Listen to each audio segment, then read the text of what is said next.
12 साल का ही return gift मिला है बीजेपी को। बीजेपी अगर कुंदरकी की तरह चुनाव लड़ती या बंगाल की तरह चुनाव लड़ती, बीजेपी फोर्स को लगा देती, और जैसे चुनाव लड़ते हैं बीजेपी के लोग, तो बीजेपी की हार नहीं होती। ये आपको हमको समझने की बात है। उन्होंने बिना पुलिस प्रशासन को लगा के, बिना बेईमानी किए, बिना ईवीएम पे कुछ घोटाला किए देखना चाहते थे कि कितनी नाराजगी है उन्हें। इसलिए धोखे में मत रखो आप भी, और ना हम धोखे में हैं। ये हार नहीं है, उन्होंने अपना तय किया है कि बिना बेईमानी के जनता कितना वोट देगी। अगर कुंदरकी जैसा चुनाव लड़ते, रामपुर जैसा चुनाव लड़ते, यूपी के बाई इलेक्शन थे उस तरह चुनाव लड़ते, तो क्या बीजेपी हारती? क्या बंगाल में आपने हमने नहीं देखा कैसे चुनाव था? मैं सवाल मदद की सर बीजेपी ने नहीं, देखिए ये अपने शब्द मुझे मत कहिए। मैं आपसे कह रहा हूं कि बीजेपी को समझने की जरूरत है। बीजेपी ने बिल्कुल फेयर चुनाव कराया इस बार। पुलिस प्रशासन नहीं लगाया। जिस तरीके से उन्होंने कुंदरकी चुनाव में, मीरापुर के चुनाव में, रामपुर के बाई इलेक्शन के चुनाव में, या अन्य जो बाई इलेक्शन यूपी के हुए थे, जो बेईमानी की थी वो नहीं की। और जिस तरह बंगाल में उन्होंने फोर्स लगाया था, वो फोर्स नहीं लगाया। क्या आपने फोर्स देखा? वैसे कुंदरकी जैसा फोर्स देखा आपने? तो समझ लो आप।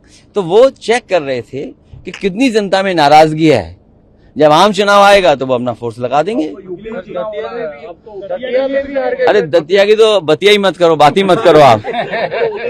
हमें खुशी है कि दतिया की जनता ने और समाजवादी कार्यकर्ताओं ने जिम्मेदारी से साथ दिया इंडिया गठबंधन का। ये प्रदेश अध्यक्ष, उनसे बातचीत हुई, और हमारी पार्टी का जो भी संगठन है मध्य प्रदेश का और झांसी का, क्योंकि रिश्तेदारियां हैं आपस में, विधानसभा में इधर उधर दोनों क्षेत्रों में एक दूसरे की रिश्तेदारियां हैं, तो जो मदद और सहयोग कर सकते थे हम लोगों ने किया। यहाँ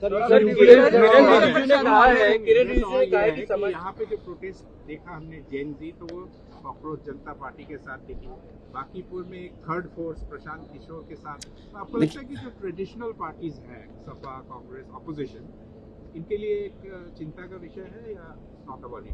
मैं आपके लिए भी चिंता का सवाल है। मेन स्ट्रीम मीडिया को भी चिंता करनी चाहिए, सोचना चाहिए कि मेन स्ट्रीम मीडिया आपसे आगे चला गया। मेन स्ट्रीम मीडिया को चिंता करना चाहिए कि मेन स्ट्रीम मीडिया आगे चला गया। जो लोग सड़क पे थे, जो बीच में थे जनता के, आप पहुंच नहीं पाए। वो कारण मैं नहीं बोलना चाहता हूं, आपको भी जाना चाहिए था। इसलिए किसी को चिंता करने की जरूरत नहीं है। बीजेपी ने बहुत फेयर इलेक्शन कराया है। अगर फेयर इलेक्शन जैसे कुंदरकी में हुआ था, बंगाल में हुआ है, या अन्य बाई इलेक्शन हुए, वो फुटेज हैं आपके पास, आर्काइव में चीजें, अगर वो आप देख लें तो आप खुद समझ जाएंगे कि बीजेपी ने अपने आप को चेक करने के लिए, और फिर सुनना तो ये मैंने है कि मिठाइयां जीत की तरफ तो बटी बटी हैं, लेकिन बीजेपी के अंदर भी मिठाई लड्डू बटे हैं। ये क्या कारण है?